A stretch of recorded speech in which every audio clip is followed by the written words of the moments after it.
Bonjour,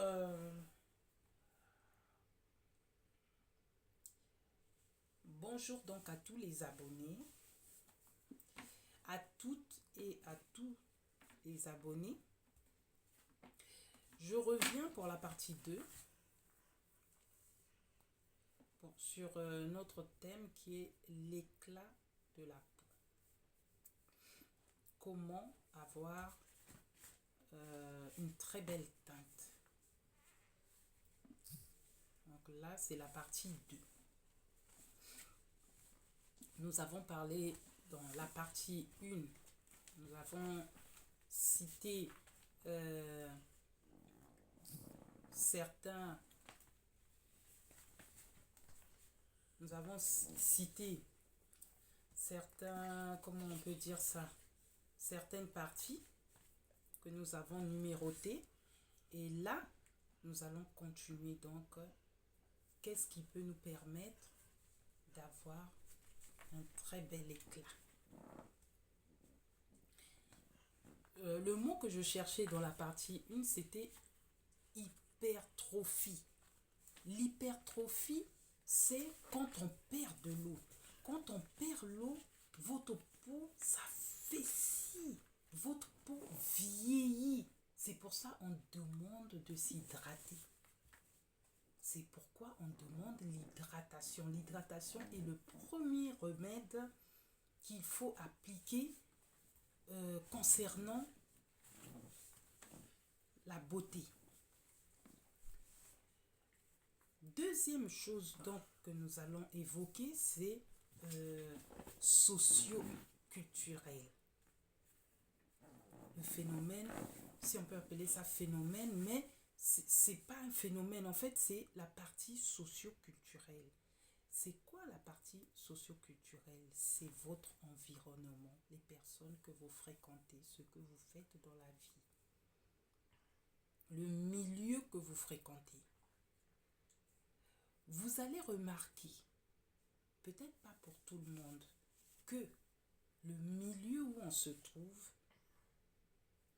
vous permet d'avoir un très beau teint, une très belle mine, une très bonne santé.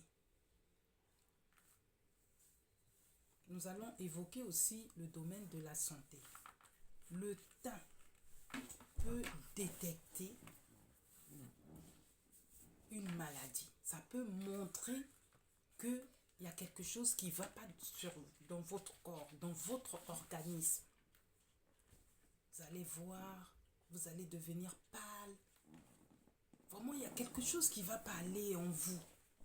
Et les autres peuvent aussi apercevoir cela. Mais non, l'environnement, c'est par exemple le milieu où vous vous trouvez. Si vous avez des problèmes, si vous ne vous entendez pas avec les personnes que vous fréquentez ou bien les personnes que vous avez dans la maison, bien s'il y a un problème qui vous tracasse, ça aussi, ça joue. C'est pourquoi, quand je fais mes vidéos concernant les produits cosmétiques, je dis toujours la bonne humeur, ça se communique.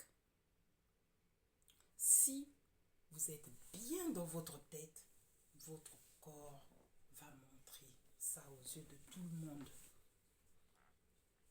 Ça va sortir comme une lumière.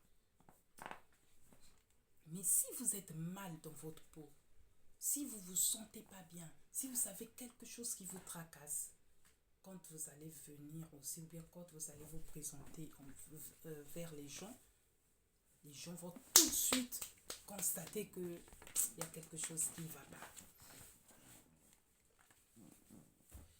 Le troisième point que je voulais évoquer, on est toujours dans la partie socio-culturelle, c'est le pays.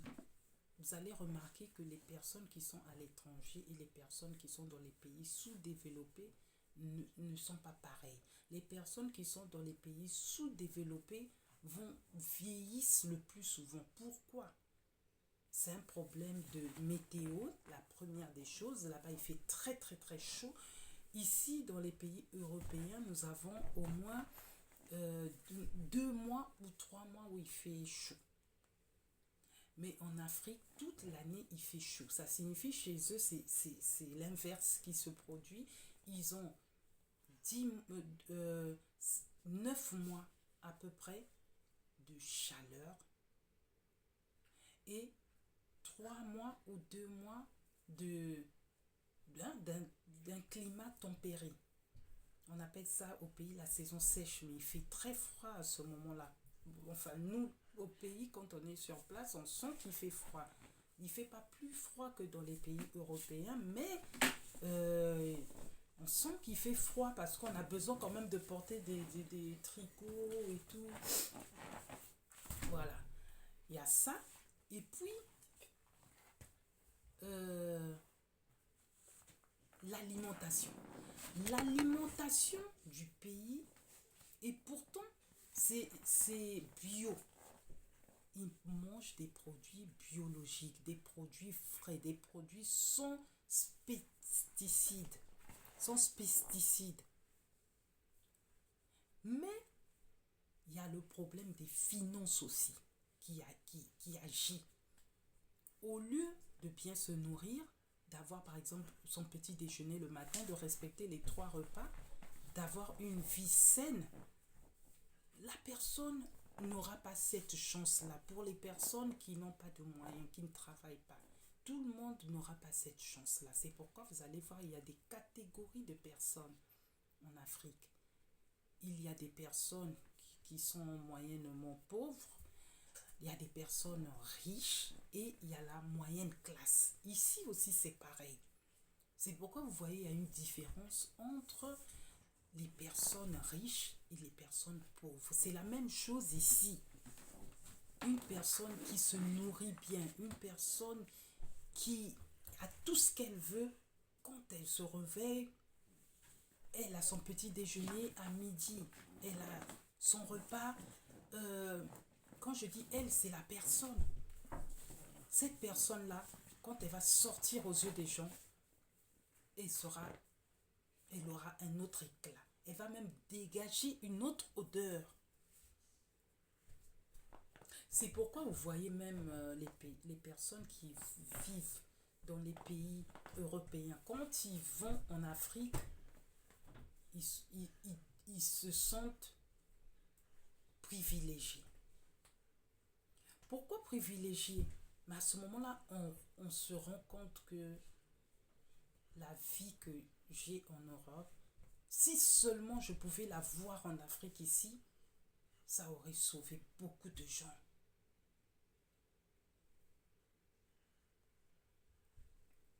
Voilà. Cette vidéo, je pense qu'elle va continuer. Il y aura d'autres parties. Il y a la suite. Mais pour celle-ci, je m'arrête par là.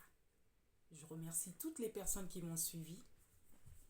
Je vous fais des gros coucous et je vous dis à bientôt. Merci.